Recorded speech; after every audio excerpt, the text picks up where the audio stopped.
윤상화 씨의 사연입니다. 네. 조회수 8건, 추천수 빵건 그지 같네요. 저희 학교 후배 진호와 용준이는 멍청했습니다. 축하드립니다. 멍충이 오랜만에 듣는다. 멍충. 본인이 썼어요. 축하드립니다. 저희 학교는 중국에 있는 고등학교의 한국인 유학생반이었어요. 그날 하얼빈으로 40여 명의 한국 학생들이 견학을 가던 중이었어요. 창밖에서 버스 안에서 창밖을 가만 내려보던 진호가 그 멍충이했던 두 친구죠. 옆에 앉아 있던 용준이에게 물어봤어요. 야, 근데 하얼빈에 뭐하러 가지? 뭐 볼 게 있대? 야, 자식아, 너 하얼빈에서 그 유관순 누나가 만세했잖아. 헐, 버스 안에 있던 학생들은 경악을 금치 못했어요. 그때 버스 맨 뒷줄 가운데 있던 학생회장의 형이 소리쳤어요. 야, 니들 일로 와봐, 자식들아. 뭐? 유관순 그 누님이 하얼빈역에서 뭐가 어째? 무식한 것들 진짜. 니들 지금부터 내가 문제 낼 테니까 못 맞추면 죽는다. 회장형은 진호와 용준에게 문제를 내기 시작했어요. 자, 1번. 영국의 여왕 어쩌고 저쩌고 2세 있지? 그 사람이 뭐야? 정답은 엘리자베스 2세였어요. 근데 한참 동안 침묵이 흐른 끝에 용준이가 갑자기 생각난 듯 전화했어요. 전화래. 정답! 정답을 외치더니 조심스럽게 얘기했어요. 엘레강소? 점점 퀴즈가 흥미진진했어요. 너무 귀 기울여 듣기 시작했죠. 야, 그걸 못 맞춰? 야, 이거 너무하네. 야, 2번 문제 나간다. 우리나라 국기는 태극기, 일본은 일장기. 그럼 미국의 국기는 뭐야? 그때 용준이가 갑자기 미친 듯이 일어나면 정답! 버스 안은 모두 용준이 대답을 기다렸어요. 미국이! 그러자 진호의 조그만 혼잣말. 나도 아는 거였는데. 문제를 내던 회장이 기가 차서 야, 이게 도대체 뭐야? 야, 니네 도대체 뭐냐? 그리고 마지막으로 정말 대한민국 국민이라면 꼭 알아야 할 상식 문제를 냈어요. 니네 진짜 이거 못 맞추면 하얼빈 놔두고 온다. 이거 맞춰야 돼. 마지막이야. 문제는 조선시대 세종대왕님과 같이 한글을 만든 기관의 이름은 시편전이죠. 그죠? 이번에도 한참의 침묵이 흘렀어요. 그들에겐 사벽보시와 같은 난이도의 문제. 버스 안에 모두 빨려 들어갈 때 집중하고 있는데 진호가 정답 외쳤고 털끝까지 집중하고 있을 때 세종문화회관! 그 두 녀석은 그 일 이후로 세종이와 미국이로 불리며 유명 인사가 되었습니다. 해주셨어요. 아는 오빠가 드디어 연애를 시작했어요. 알콩달콩 이쁘게 만나는 모습을 보니 흐뭇했는데 어느 날 헤어졌다는 거예요. 그래서 다시 가서 만나자고 해봐. 오빠도 많이 좋아했잖아. 끝까지 한번 잡아봐야지. 옆에서 모두 말하는데 오빠가 절망한 표정을 지으며 그럴 수가 없어. 이러는 겁니다. 왜 그러냐고 물으니 여자친구가 헤어지자고 말하고 돌아서길래 잡고 싶은 마음에 드라마같이 여자친구 어깨를 딱 잡았는데 머리끄댕이를 잡았어. 이별을 고하고 돌아서던 여자친구는 머리끄댕이가 잡혔고요. 여자친구는 다시 돌아서서 쌍욕을 하고 떠나갔다고. 우리 모두 술만 마셨어요. 익명을 요구했습니다. 혼자 사는 선배 얘기입니다. 평소 자취방 화장실 손잡이 때문에 문이 잘 안 닫혀서 주말에 손잡이를 고치기로 했어요. 화장실이 안 닫히는구나. 일단 빼서 이것저것 살펴본 뒤 맥가이버처럼 착착착착 이상 있는 부분을 고친 다음 제대로 고쳐졌나 확인해 보려고 문을 닫았는데 찰칵 소리와 함께 문이 굳게 닫혔어요. 오, 역시 뿌듯하며 화장실을 나가려는데 헐, 손잡이 잠금 장치를 밖으로 해놓고 달아놓은 거예요. 화장실에 갇힌 거죠. 아무도 없는 집, 휴대폰은 방에 있고 화장실 작은 창을 열고 소리를 질러봤지만 아무도 듣지 못했어요. 선배는 변기에 앉아 생각하기 시작했어요. 그리고 다시 창밖을 내다봤죠. 2층밖에 안 되는데 그냥 뛰어내려도 되겠는걸? 되도 않는 생각으로 도화지만한 작은 창문을 떼고 일단 머리를 내밀고 다리 한 짝, 팔 한 짝을 창밖으로 내놓았어요. 내놓고 보니 안에서 봤던 것과 다르게 2층은 무지하게 높았고 겁이 난 선배는 반 이상 내놓은 몸을 다시 집어넣으려고 했지요. 그런데 창에 몸에 끼어버린 거예요. 통한지처럼 몸이 낀 채로 선배는 또 생각했어요. 이 와중에 뭘 자꾸 생각을 해. 빼는 건 어려워도 밀어내는 건 쉬울 거야. 그래, 그냥 뛰어내리자. 일단 몸을 밀어 창밖으로 나간 선배는 창문에 매달려 있다가 발부터 아래로 떨어졌어요. 모든 건 생각대로 되지 않았어요. 발부터 일직선으로 그대로 떨어진 선배는 온몸의 무게가 발끝 충격으로 다가왔고 그대로 주저앉아 버렸죠. 일어설 수조차 없던 선배는 행여 같은 빌라 이웃이 보면 창피할까봐 인어공주처럼 다리를 옆으로 하고 열심히 파닥거리며 엉덩이와 팔의 힘으로 도움을 요청하러 자리를 옮기기 시작했어요. 그러나 곧 팔에 힘이 빠졌고 잠시 쉬려고 인어공주 자세로 고개를 떨구고 쉬고 있는데 아이고 젊은 사람이 이거 어떻게 한대? 어느새 할머님 한 분이 다가 선배를 보시곤 100원짜리 동전을 몇 개 던져주기 시작했어요. 아니요 그게 아니라 할머니 제가요 그게 아니라요. 내가 가진 게 그게 다요. 늙은 사람도 이렇게 열심히 사는데 젊은 사람이 이게 뭐여 이래갖고 열심히 살아 총각. 그렇게 뒤도 안 돌아보고 가는 할머님을 뒤로 하고 선배는 눈앞에 떨어진 100원짜리를 몇 개 보고 있는데 눈물이 왈칵 쏟아졌어요. 눈물의 100원짜리를 손에 움켜쥔 채 선배는 울부짖었습니다. 혼자 사는 놈이 화장실 문이 안 닫히면 그냥 열고 싸면 되지. 그걸 내가 뭐하러 고친다고. 그냥 싸면 될걸. 누가 본다고. 그냥 싸면 되지.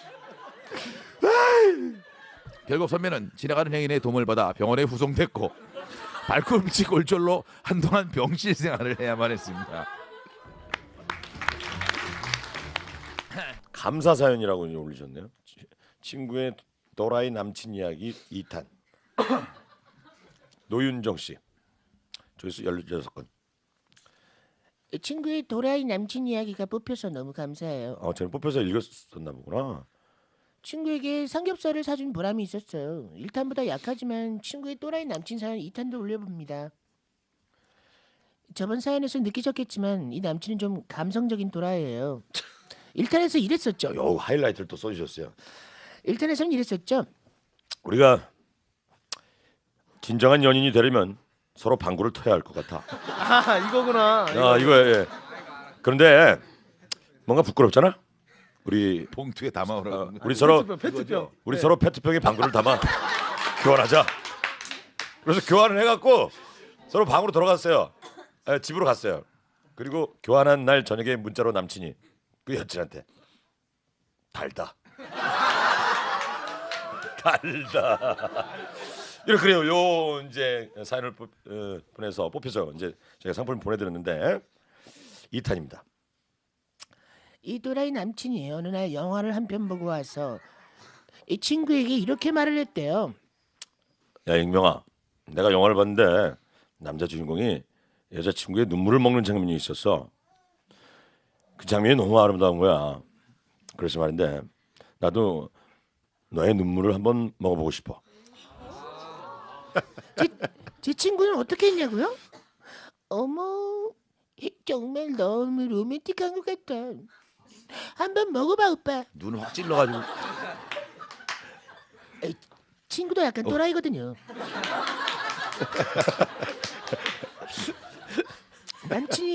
남친이 티스푼으로 눈물을 받을 준비를 하고 작업에 들어갔어요. 그래. 자 이제 준비됐으니까 이제 한번 흘려볼래? 근데 눈물을 어떻게 흘리지? 한번 슬픈 생각을 해봐. 그럼 눈물이 나지 않을까? 친구는 열심히 슬픈 생각을 했대요. 하지만 눈물이 안 났죠. 친구가 눈물을 못 흘리니까 남친이 즉석해서 헤어지는 상황극을 했대요. 우리 헤어지자. 가란 말이야. 널 만나고 되는 일 하나도 없어. 안 돼, 헤어지지 말자. 그런데 헤어지는 상황극에 눈물이 안 나니까 남친이 섭섭했대요. 어쩜 넌 우리가 헤어지는 상황인데 눈물이 안 나냐? 미안, 가짜인 거 알아서 그랬나 봐. 알았어. 그럼 슬픈 영화를 한 편 보자. 슬피로 유명하다던 I Am Sam이라는 영화를 둘이 봤대요. 눈물 한번 먹어보려고 2시간 동안 영화를 본 거예요. 근데 남친은 펑펑 우는데 친구는 이미 한 번 봤던 영화라서 눈물이 안 났다고 해요. 남친이 또 울면서 섭섭해했대요. 넌 어째 피도 눈물도 없어. 어디 이 영화를 보고 난 눈물을 안 흘려. 이씨. 미안해. 해볼 만큼 해봤는데도 눈물이 안 나자 또라이 남친. 한숨을 푹 쉬며 그럼 너 내가 안바 한번 걸어볼까? 그럼 확실히 눈물이 날 것 같은데. 뭐야 이 커플은. 뭐야. 친구는 그때까지 눈물을 못 흘린 게 너무 미안해서 그걸 또 허락했대요. 남친은 친구 머리를 끼고 자 그럼 간다.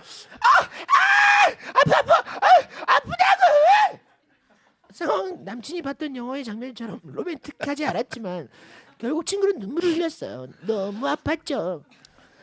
그러자 급하게 그걸 받아먹은 남친은 갑자기 로맨틱한 표정을 잡으면서 하는 말. 달다. 쌈타는 없어요. 친구가 그 남친과 오래 사귀지 않았어요. 헤어졌구나. 터프가이의 광식이 형, 어윤우 씨, 어윤우 주 38건 수습방권. 광식이 형은 터프가입니다.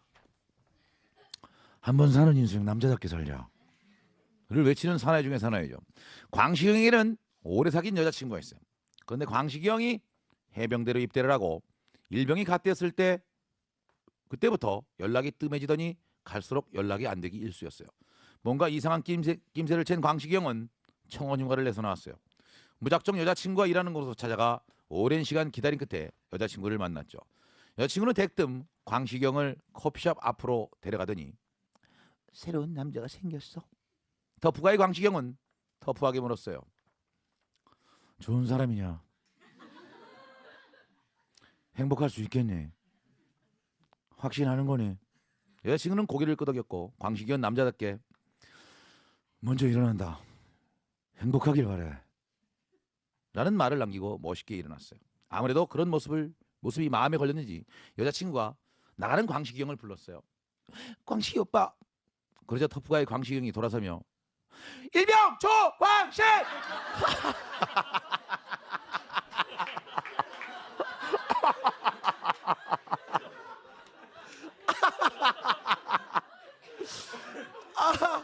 관등 성명을 우르차게 외치는 바람에 둘이 빵 터졌고 그 후 다시 만나 지금은 결혼해서 아들 딸을 잘 낳고 살고 있습니다. 와 이거 진짜 웃긴다. 야. 서유란 씨. 아버지와 햄버거 조회수 30건, 추천수 빵건입니다.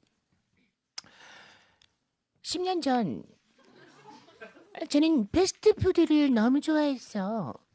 소화 비만 진단을 받았어요. 소화 비만. 애가 얼마나 뚱뚱하면. 저 때문에 아버지는 걱정이 많았죠. 어느 날 아버지는 어느 햄버거 가게 앞에 주차를 하시더니 저에게 5만 원을 주시며 말씀하셨어요.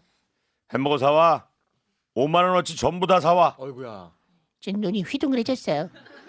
당시 햄버거 가격이 개당 1,000원이었는데 5만 원이면 50개. 신나는 햄버거 50개를 사가지고 왔어요. 문제는 다음 날부터였습니다.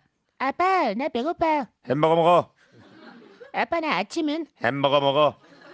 아빠, 안녕히 다녀오셨어요. 햄버거 먹어. 아빠, 리모컨 어디 있어요? 햄버거 먹어. 아버지는 햄버거 먹으라는 말만 반복하셨어요. 갈수록 햄버거는 굳어가기 시작했고 제 얼굴도 굳어갔죠. 햄버거는 더 이상 아름답지 않았어요. 어떻게든 맛있게 먹어보려고 전자레인지에 돌려도 보고 프라이팬에 구워도 보고 예쁘게 썰어서 한 입 크기로 만들어 과자처럼 먹어보려 했지만 정말 쉽지 않았어요. 살고 싶었습니다. 쌀이 먹고 싶었어요. 결국 저는 아버지가 잠시 나간 틈을 타서 햄버거를 똥 크기로 잘라 변기에 내리기 시작했죠. 우와. 막혀요. 예, 그대로 그렇게 내리고. 남은 햄버거를 다 처리하고 이제 안심이라 생각한 저는 아버지가 들어오자마자 말했어요. 아빠, 햄버거가 이제 없어. 김치찌개 해주세요. 그러자 아버지는 저와 햄버거가 있던 빈자리를 번갈아 보시더니 말씀하셨어요. 냉동실에 있다. 아버지는 냉동실에 얼린 햄버거를 꺼내셨고 얼음이 서린 햄버거를 보고 저는 한이 서리기 시작했죠. 아빠 잘못했어요. 다시는 햄버거 사달라고 안 할게요. 제발 햄버거 먹으란 말만 하지 말아주세요. 라고 울부짖었죠. 그때 아버지는 회심의 한마디를 날리셨어요. 감자튀김 사와.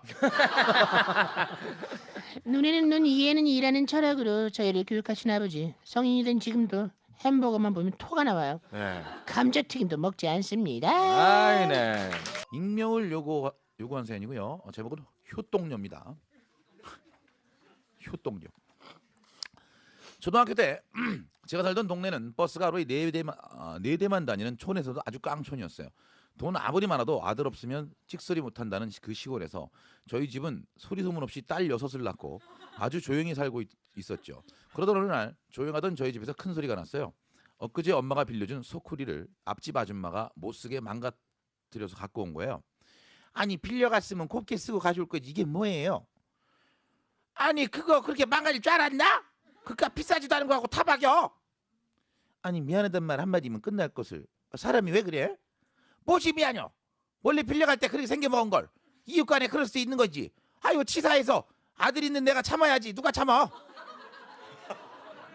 이게 뭐야? 완전 옛날 방식이다. 사고 방식이. 순간 정적이 흐르더니 아들이 좀 참아. 엄마는 조용히 방으로 들어가 이불을 덮고 누우셨어요. 얼마 뒤 한 맺힌 엄마의 울음소리가 흘러나왔죠. 아들 하나 있다고 고개를 쳐들고 다니는 아줌마가 너무 미웠어요. 며칠간 밥도 못 드시고 우울해하시는 엄마를 보며 복수를 다짐했죠. 어떻게 하면 엄마 마음이 싹 풀릴 정도로 통쾌하게 복수를 할 수 있을까 고민하던 중 기회가 찾아왔어요. 학교 마치고 집으로 가는 버스를 기다리는 중 갑자기 배가 심하게 아팠어요. 금방이라도 터질 듯 아랫배가 부글거렸죠. 그때 좋은 생각이 났어요. 그래, 꾹 참았다가 아줌마 집 화장실에 다 싸는 거야. 아주 더럽게. 그래서 효동료구나. 한여름 재래 화장실에 조준 잘못해서 쌓아놓으면 장난 아니거든요. 유난히 깔끔 떠는 앞집 아줌마가 비명 지르는 모습을 상상하니 정말 기대가 됐어요. 드디어 기다리던 버스를 타고 항문에 힘을 주어 앉았어요. 아줌마의 화나고 놀란 표정을 계속 상상하며 배 아픈 걸 잊었어요. 그런데 비포장 도로 위 시골 버스 절 고문하기 시작했어요. 덜컹 조금만 참아야 돼. 엄마의 복수를 하는 거야. 조금만 더. 드디어 덜컹거리는 버스에서 내려 배와 엉덩이에 힘을 주며 빠른 듯 느릴 수밖에 없는 걸음으로 아줌마 집 앞에 도착했어요. 손살같이 아줌마네 화장실에 들어가 자리를 잡고 비틀어지게 엉덩이를 돌리는 순간 마음이 급해서 팬티가 안 내려간 채로구만. 아줌마 화장실을 설사범벅으로 만드는 데 성공했지만 이젠 집에 갈 일이 걱정이었어요. 울면서 엉거주춤 다리를 벌리고 똥싼 바지로 집까지 갔는데 동네 똥개들이 절 막 쫓아오는 거예요. 엄마 살려줘! 비명소리를 듣고 달려온 엄마는 제 몰골을 보고 빽소리를 쳤고 네가 한 살 먹은 어린애도 아니고 다 큰 애가 바지에 똥을 싸지러 가죠? 아우 동네 창피해 못 살아줘. 저는 제 마음을 몰라주는 엄마가 야속해서 엉엉 울고 말았어요. 내가 왜 이렇게 됐는데. 집에 돌아 자초지종을 들은 엄마는 갸륵한 똥으로 복수한 딸이 기특하다며 저를 효똥녀라고 부르셨고 그 후 엄마는 40 넘어 귀한 아들을 낳고 당당하게 고개를 들고 사신답니다. 신청곡은 신영원의 개똥벌레. 누나 똥 밟은 얘기.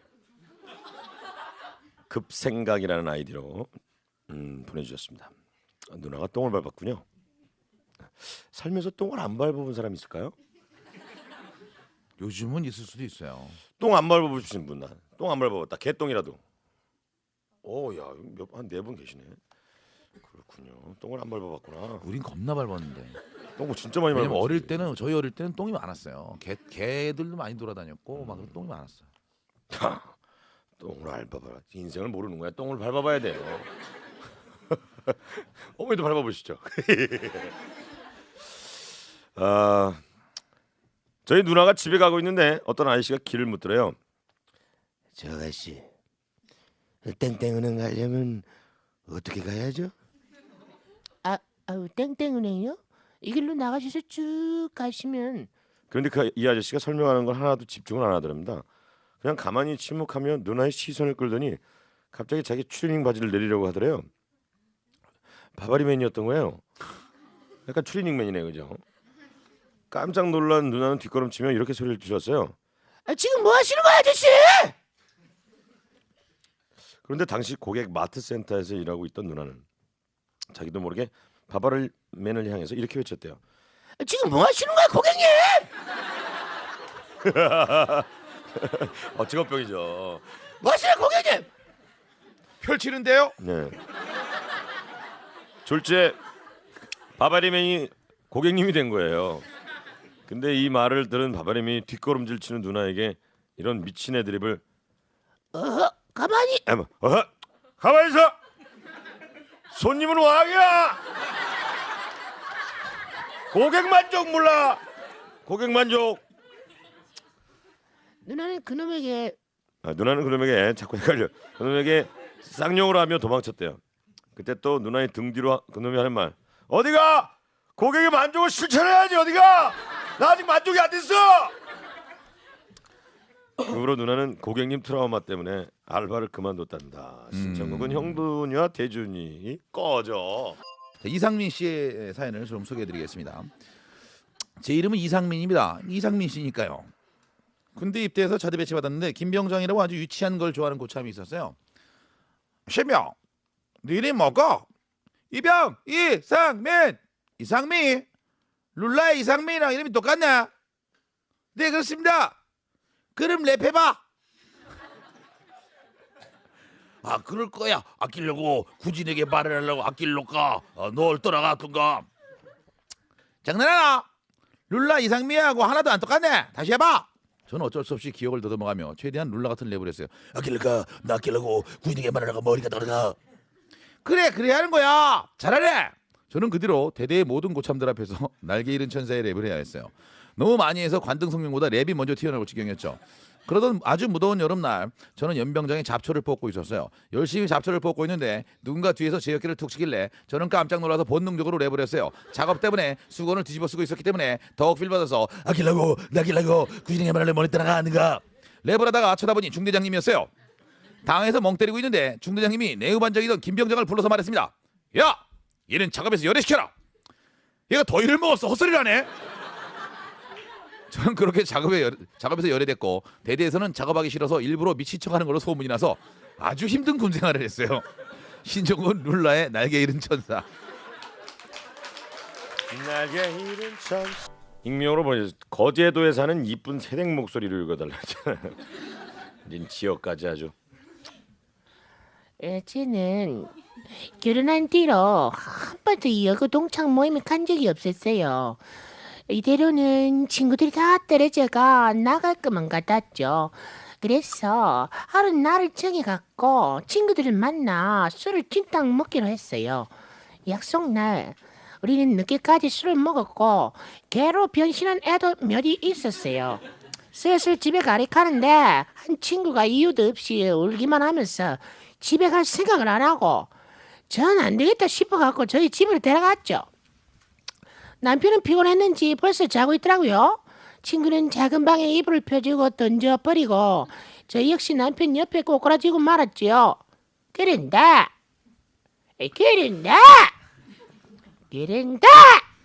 새벽에 여자가 서럽게 우는 소리가 들려갖고 남편이 잠에서 깼답니다.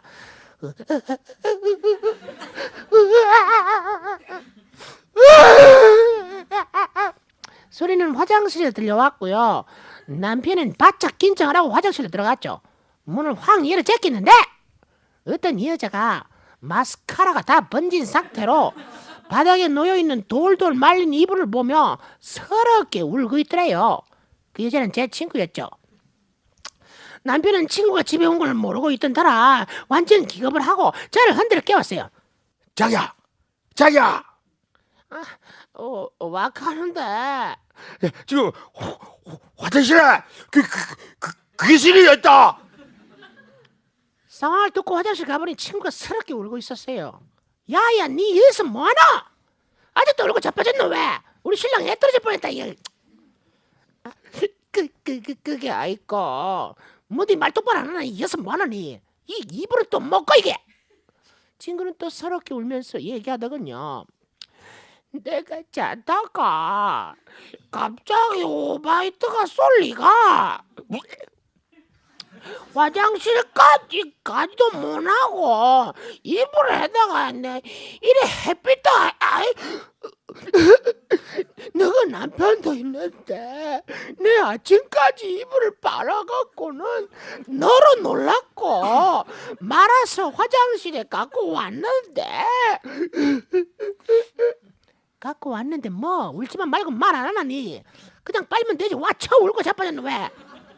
빨라 했는데 이불을 이렇게 폈는데 친구가 설명을 하면서 이불을 펼쳤는데 이불 속에 오바이트 흔적들이 처참하게 있었고 그걸 본 친구는 오바이트를 하더니 이래 된다. 펼치면 나오고 빨라고 펼치면 또 나오고 그래도 안 돼. 눈 감고 펼치던 냄새 때문에 또 나오고 몸 펼치겠다. 친구는 우리 몰래 이불을 빨라 들어갔다가 자기 흔적이 너무 들어가갖고 토한데 또 토하고 펼치면 또 토하고 그게 안 돼가 그렇게 엉엉 울고 앉아있던 거예요. 남편은 니들이 알아서 캐락하면서 화를 들어갔고 저랑 친구는 같이 오발타면서 이불을 빨았답니다. 다음부터는 동창 모임에는 그 기집애랑은 그냥 밥만 먹으려고요. 신청곡은 태원에 이불 빨았어. 전 장모님과 어색한 사이입니다. 축하드립니다. 네, 여기 써주셨어요. 축하드립니다. 해달라고.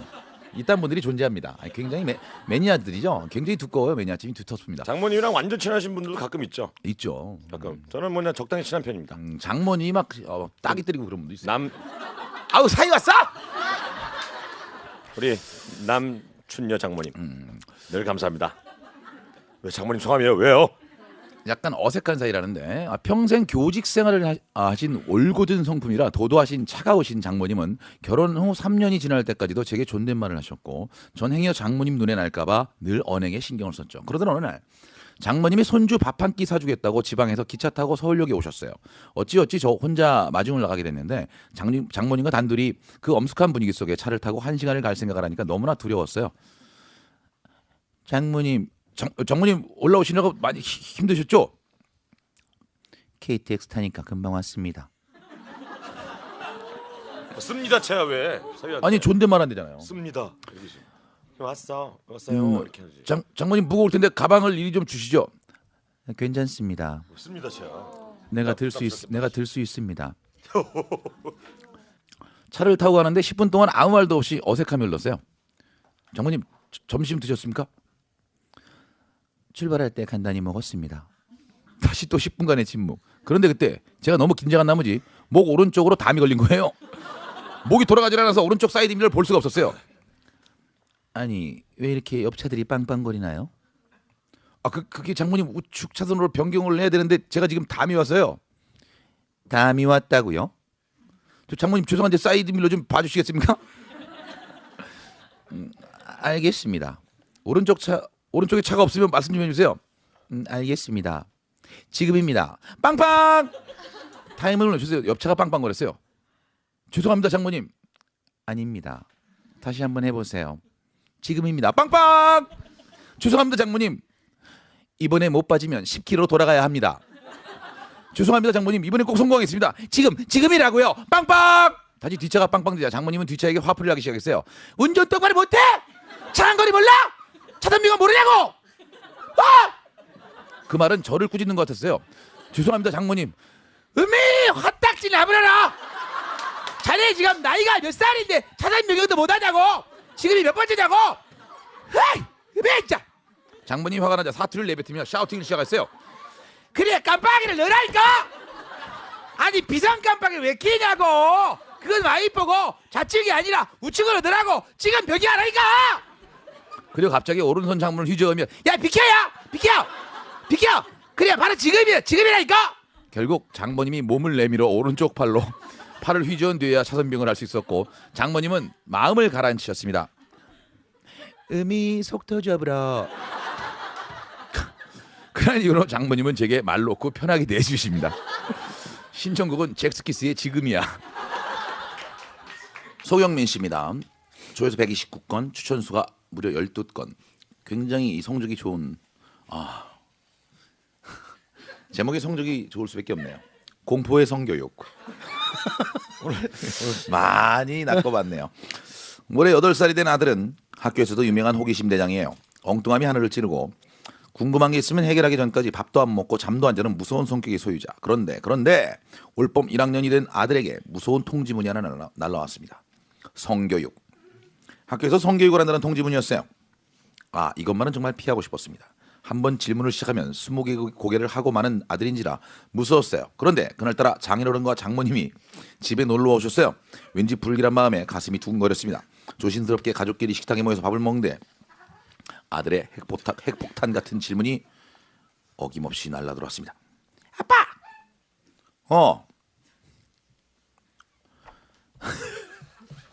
정자 가지고 있죠? 뭐? 설마 보여달라는 건 아니겠지? 정자 좀 보여주세요. 어! 뭐 엄마한테도 선물로 줬다면서요. 아, 뭐? 엄마가 그렇게 얘기했나 보구나.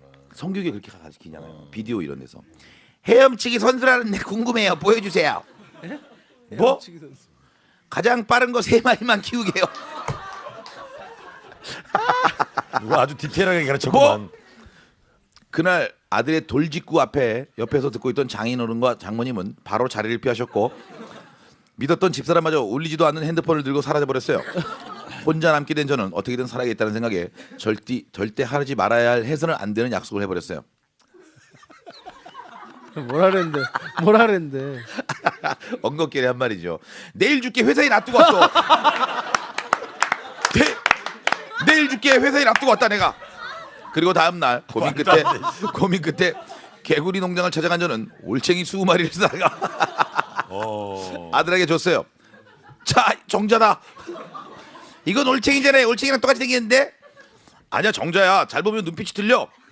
야, 그러고 보니까 올챙이랑은 조금 틀린 것 같기도 하네요. 다행히 아들은 올챙이를 정자로 믿었고 아들의 궁금증은 해결이 되었어요. 하지만 얼마 후 저는 올챙이를 몰래 개울에다 방생해 했어요. 뒷다리가 나오고 있었거든요. 그리고 올챙이가 없어진 날 아들은 파란 펜 학습지 선생님과 다정하게 방에서 나오며 훈훈한 돌직구로 마무리를 지었습니다. 아빠 정자가 없어졌어요. 엄마가 청소하다 치웠나 봐. 문기태 씨, 지하철 판매왕. 항상 일정한 오후 시간대에 지하철을 이용하는 직장인입니다. 어느 날 지하철에서 물건 파는 아저씨가 고무 튜브식 베개를 들고 나와 장사를 하셨어요. 예, 이 물건으로 말씀드리고 하자면 계곡 또는 야영을 할 때 참으로 유용하면서 어디서든 쉽게 공기를 불어넣어 편하게 사용하실 수 있습니다. 한참을 설명해도 사람들이 반응이 없자 아저씨는 안 되겠는지 한마디 큰 소리로 호통을 치셨습니다. 계곡 가서 돌 베고 잘 거야. 아! 사람들 깜짝 놀라. 무슨 소리야? 야, 씨 웃기나 아저씨네. 아저씨 카리스마에 돈을 내밀어서 다들 아유 돈을 다 내밀었어요. 저는 너무 인상이 깊어 그 아저씨를 기억하게 되었어요. 며칠 후 다시 그 아저씨가 지하철에서 물건을 팔고 계셨습니다. 이번엔 품목을 받고 무지개 색깔 우산이었습니다. 이번에도 설명을 차분히 하셨죠. 이 우산으로 말씀드릴 것 같으면 발주노 저 파란보 컬러풀한 색상으로서 우산도 이거 패션 아니겠습니까? 요새는 이 컬러가 대세죠. 그렇습니다. 역시 사람들이 관심이 없자 설마 했는데 아저씨는 또 어떤 걸 치셨어요. 누가 요즘에 깜짝 우산 써? 사람들이 또 깜짝 놀라서 우산을 샀어요. 그렇게 하죠. 예. 아저씨의 영업 방식이 마음에 들더군요. 다음 날부터 아저씨가 막 기다리셨어요. 만나고 싶었어요. 그리고 며칠 후 아저씨는 반창고 세트를 들고 나. 야, 이거 뭐 어떻게 하지? 반정 세트? 저는 속으로 생각했죠. 아, 저거는 정말 멘트 칠 게 없겠다. 그렇죠. 최준 씨 같은 생각을 한 거예요. 그렇죠. 뭐 없는데. 그리고 그 아저씨에게 집중하기 시작했어요. 아저씨는 역시나 반창고 상품의 장점에 대해 차분하게 설명하기 시작했죠. 근데 계속 설명만 길게 하시더라고요. 역시나 이건 칠 게 없어. 호통 칠 게 없지 하면 바로 그때 기대를 저버리지 않는 아저씨의 호통. 예고하고 다쳐! 피는 잘 멈추지 않아! 언제까지 침 바를 거야? 사람들은 고개를 끄덕이면서 반창고를 샀어요. 호통 아저씨는 지하철의 판매왕이 되셨습니다. 호통 판매원이네. 호통 판매원. 저희 누나는 100kg입니다. 10만 원이요.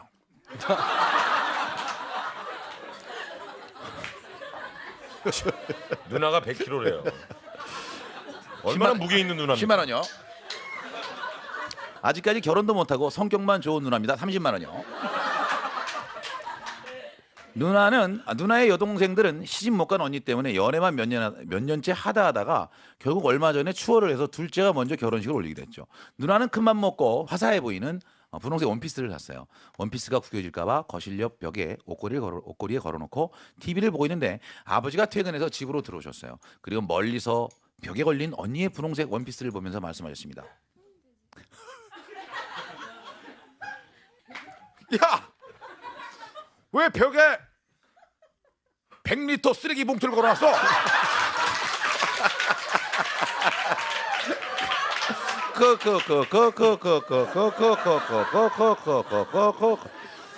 푸대자루처럼 거대한 원피스가 대용량 쓰레기 봉투랑 색깔이 비슷했던 거예요. 누나는 결혼식 내내 쓰레기 봉투 같은 원피스를 입고 쓰레기 같은 자기 몸에 원망을 하며 울었어요.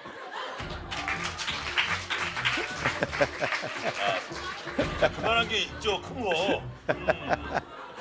아빠가 아저씨가 된 사연 조회수 17건, 조회수 빵건입니다. 한 건이네요. 김현희 씨. 두 아들이 8살, 6살 때 일이에요. 제 신랑은 시내버스 기사 일을 하고 있는데 하루는 애들 데리고 마트에 갈 일이 있어서 신랑이 운행하는 버스를 타게 됐죠. 정류장에서 버스를 기다리면서 아이들에게 당부를 했죠. 버스 타면 아빠 운전하시는데 방해되니까 아빠 부르지 말고 조용히 엄마 따라서 버스 타야 해. 아빠 부르면 안 되는 거야? 아빠 일하시는 거니까 방해하면 안 되는 거야. 그랬더니 지들 둘이 뭐라고 쑥덕쑥덕 하더군요. 잠시 후 신랑이 운전하는 버스가 도착했고 애들 데리고 버스에 타는 순간 둘이 같이 합창을 하는 거예요. 아저씨 안녕하세요. 보고 싶었어요. 신랑은 황당한 표정으로 저를 쳐다보고 저도 당황해서 애들 데리고 얼른 자리에 앉았어요. 앉자마자 야 니들 아저씨가 뭐야? 엄마가 아빠 부르지 말라고 했잖아.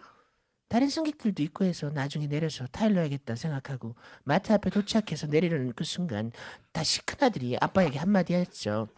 아저씨 수고하시고 저녁에 우리 집에 일찍 오세요. 우리 엄마가 아저씨 많이 기다리니까요.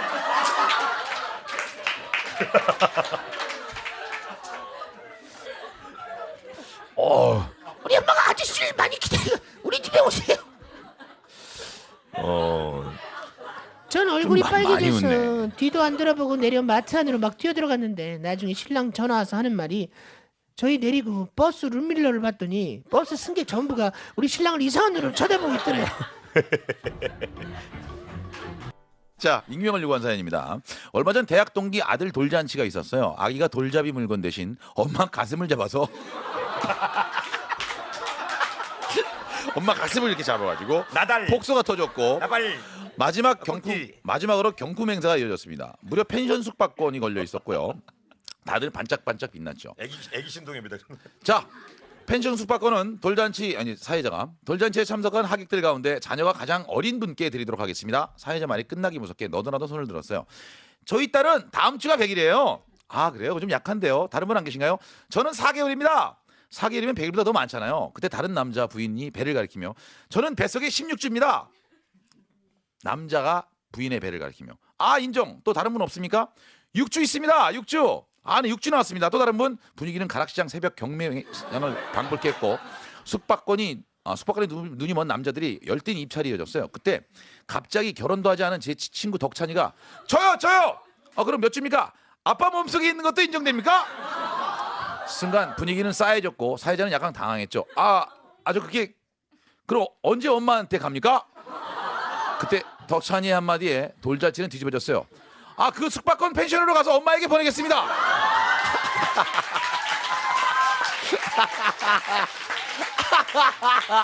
폭소와 함께 박수가 울렸고 옆에 남자는 탄식을 하더군요. 저걸 어떻게 이겨? 야, 저걸 어떻게 이기냐? 사회자도 웃음을 겨우 참으며 그럼 엄마랑 같이 나오시면 인정하겠습니다. 반쯤 취한 덕찬이는 여친을 억지로 이끌고 무대로 올라갔어요. 자, 두 분 앞으로 행복한 가정 이루길 바라면서 펜션 숙박권 드리겠습니다. 박수 주세요. 여러분 싫은 거 아니에요.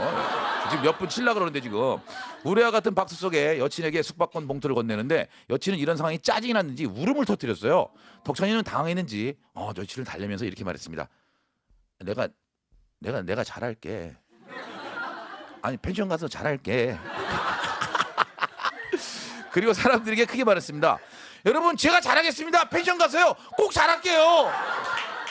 돌잔치장은 폭소의 도가니로 변했고 여친은 울다 그만 웃음이 터져버렸습니다. 자, 모태솔로 순정이라는 제목으로 오원미 씨께서 보내주셨어요. 조회수는 기분 나쁜 18건이고요. 추천수는 달랑 1건입니다. 제 친구 순정이는 별명이 개화기 미인이에요. 갑오경장 시절의 미인 우리나라가 이제 그때죠. 네. 현대 문물을 받아들이면서 그때 당시에 미인인 거예요. 그렇죠. 개화김. 더불어 다른 별명은 여자 조정치.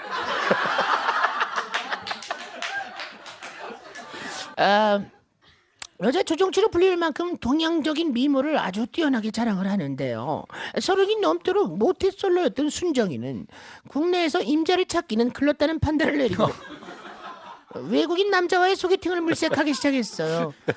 외국 남자들이 동양적인 얼굴을 좋아한다고들 하잖아요. 저 약간 눈 찢어진 얼굴. 각고의 노력 끝에 대학 쪽으로 있던 지민이 남친의 어학당 학생과 소개팅을 잡았죠.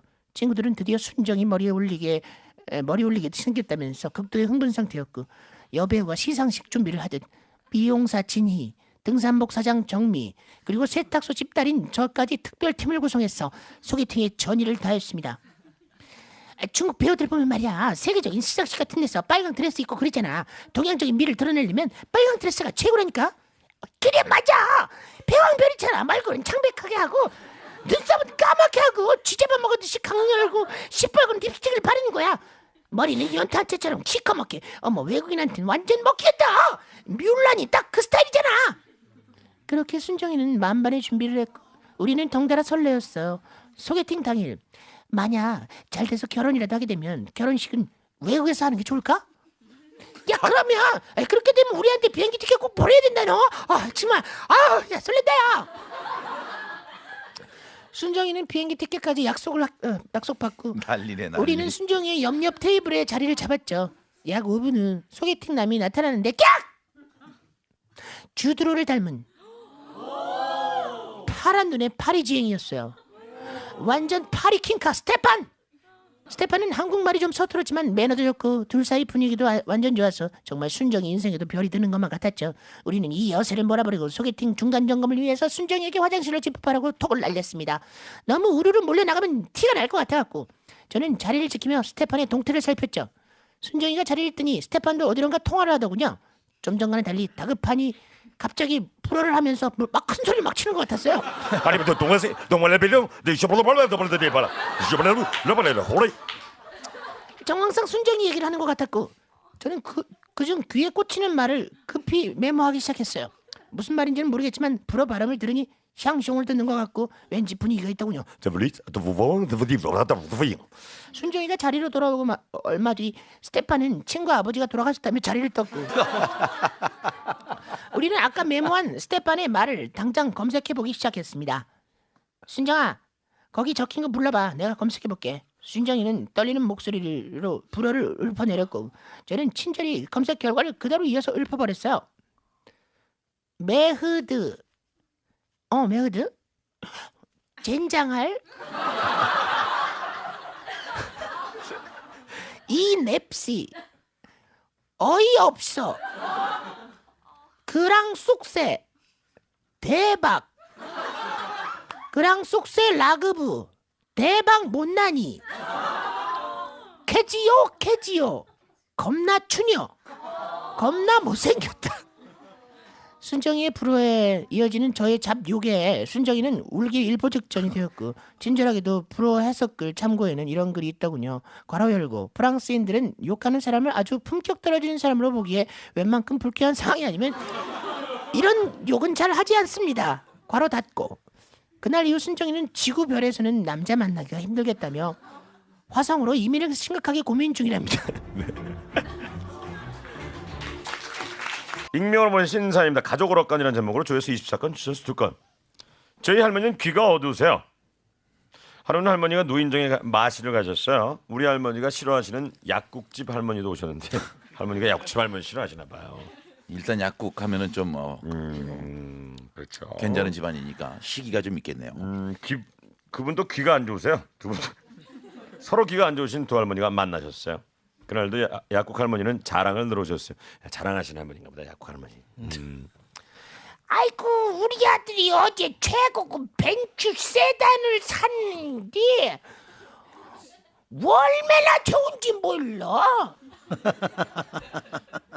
그런데 귀가 어두운 우리 할머니. 아유, 저 한망구는 별것도 아닌 걸로 맨날 자랑질이여. 호다호다 안 돼하고 이제 배추 세단 산 것까지 자랑질을 하고 자빠졌네. 배추 세단을 산 거를. 근데 약국 할머니도 귀가 어두우셔서 우리 할머니 실수를 모르고 아만 좋은 게 자랑을 하지. 그 뱅주가 그게 얼마나 비싼 줄 알아? 아이고 그까짓 그 배추가 좋아봤자 그게 배추지 뭐. 배추에 금태라도 싸 둘렀나? 한 분은 벤주로, 한 분은 배추로 티격태격하고 있는데 바로 그때 옆에서 묵묵히 장기 두며 배추 세단 논쟁을 듣고 계시던 노인정의 제일 연세 많으신 왕 할아버지가 시끄러웠는지 부럭하시면서 아 시끄러 이 할마시들이 그냥 아까부터는 그냥 왜 자꾸 빤스 세 장을 갖고 난리들이야? 그냥 쳐입어. 이거 완전 벤주 세단에서 배추 세단 빤스 세 장까지. 저희 할머니가 얼마 전 읽어주신 살인 그 쫀득이 할머니예요. 아, 그 사연 있었어요. 살인 진드기를 살인 쫀득이라고. 생각이 안 나셔서. 네, 아유.